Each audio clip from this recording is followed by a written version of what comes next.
గన్నవరం నియోజకవర్గం నుంచి శాసనసభ్యుడిగా ఎన్నికైన తర్వాత శాసనసభ్యుడిగా మొట్టమొదటి రెస్పెక్ట్ పెడతాం. మీరు దాన్ని కవర్ చేయడానికి వచ్చినందుకు మీకు ధన్యవాదాలు తెలియజేస్తున్నాం. మీరు చాలామంది శాసనసభ్యుల్ని, ఎంపీలని ఇంటర్వ్యూ చేసి ఉంటారు, ప్రెస్ మీట్లు పెట్టుంటారు.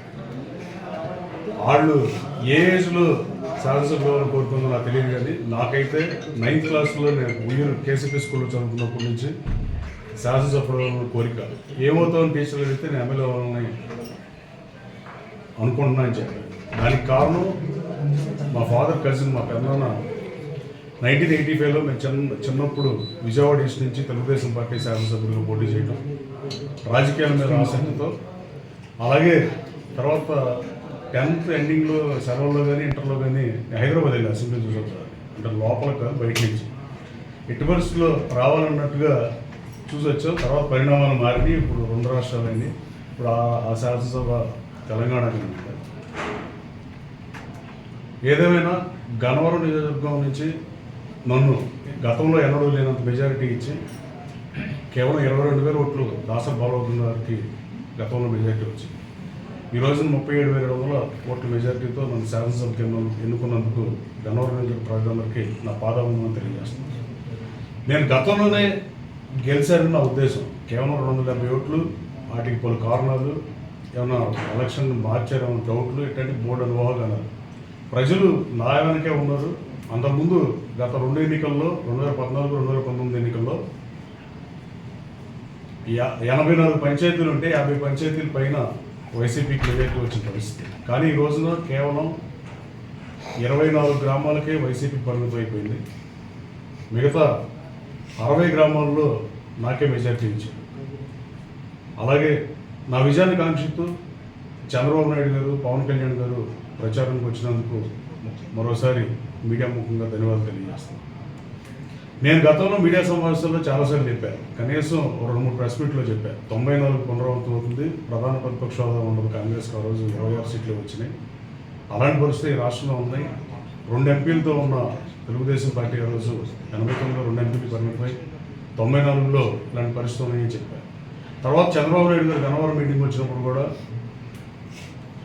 ఎట్టి పరిస్థితుల్లోనూ జగన్మోహన్ రెడ్డి గారు, ఈ రాష్ట్ర మాజీ ముఖ్యమంత్రి జగన్మోహన్ రెడ్డి గారు ఆ రోజున చంద్రబాబు నాయుడు గారు ప్రతిపక్ష హోదా తీసేద్దామని గన్నవరం ఆనాటి శాసనసభ్యుడిని చేర్చుకున్నానని చెప్పాడు. ప్రతిపక్ష హోదా చంద్రబాబు గారికి తీసేద్దాం అనుకున్నారు. కేవలం 4 శాసనసభ్యులు మారిన తర్వాత ఇంకెవరో మారక ఆయన ప్రతిపక్ష హోదాని తీయలేకపోయారు. కానీ తనువుడిదైతే దైవముడు తెలిసినట్టుగా ఇవాళ జగన్మోహన్ రెడ్డి గారి ప్రతిపక్ష హోదా పోతుంది అని చెప్పి నేను రోజు గన్నవరంలో చంద్రబాబు గారి ఎన్నికల ప్రచార సభలో ఆయన పక్కన ఉండగానే చెప్పారు. అదే జరిగింది. అలాగే కూటమి గెలిచింది. కేకే కూడా గెలిచాడు అనుకుంటున్నాను. అంత షార్ప్గా ఆయన జ్యోతిష్కుల్లో చెప్పి అనిపిస్తుంది. సర్వే సంస్థలు అయితే కొంచెం అటు ఇటుగా చెప్తూ ఉంటుంది. కానీ ఈ రాష్ట్రంలో ప్రధాన ప్రతిపక్ష హోదా కూడా దక్కకుండా అలాంటి దౌర్భాగ్యకర స్థితికి జగన్మోహన్ రెడ్డి చేరుకోవడం స్వయంకృతాపరాధంగా నేను భావిస్తున్నాను. ఈ రాష్ట్ర ప్రజలు ఎంతగా తిరస్కరించారంటే, ఈ రాష్ట్రం పుట్టిన తర్వాత ఇంత ఓటింగ్ శాతంలో తేడా లేదు. గతంలో వైసీపీకి 151 సీట్లు వచ్చినా ఆ రోజున 5,000 గెలిచినట్టు చాలామంది ఉన్నారు. ఇవాళ 50,000, 70,000, 60,000, 30,000, 50,000 అట్లా ప్రజా వ్యతిరేకత ప్రస్ఫుటం అవుతుంది. జగన్మోహన్ రెడ్డి గారు కేవలం ప్రతీకార రాజకీయాలు, చంద్రబాబు నాయుడు గారి మీద లక్షల కోట్ల బడ్జెట్లు ప్రవేశపెట్టి వాటిని ఖర్చు పెట్టి ముఖ్యమంత్రిగా సింహభాగం పరిపాలించి రాష్ట్రం పరిపాలించిన ఆయన మీద ఓ 30 కోట్ల రూపాయల కుంభకాండాన్ని చూపి ఆయన అరెస్ట్ చేసి దానికి భారీ మూల్యం చెల్లించారు. అలాగే సొంత చెల్లికి నచ్చపోయినా పర్లేదు, కన్న తల్లికి కూడా నచ్చినప్పుడు ఈ రాష్ట్ర ప్రజలకి ఎలా నచ్చుతాడు అనుకున్నాడో జగన్మోహన్ రెడ్డి ఆత్మావలోకం చేసుకుంటే మంచిదని నేను భావిస్తున్నాను. అలాగే జగన్మోహన్ రెడ్డి గారికి కూడా నేను చెప్పాను, నేను వైఎస్ఆర్ కాంగ్రెస్ పార్టీకి రాజీనామా చేసే రోజు నేను తెలుగుదేశం పార్టీలో చేరాను.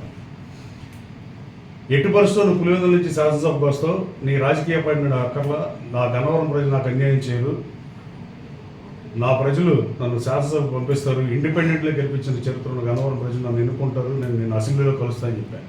ఆ ప్రతిజ్ఞ నెరవేర్చినందుకు మీ ద్వారా నా గన్నవరం నియోజకవర్గ ప్రజలందరికీ పేరు పేరున నా హృదయపూర్వక నమస్కారాలు తెలియజేస్తున్నాను. అలాగే వైనాట్ 175 అని సిద్ధమని ఆఖరికి 11 సీట్లకు పరిమితం అయిపోతే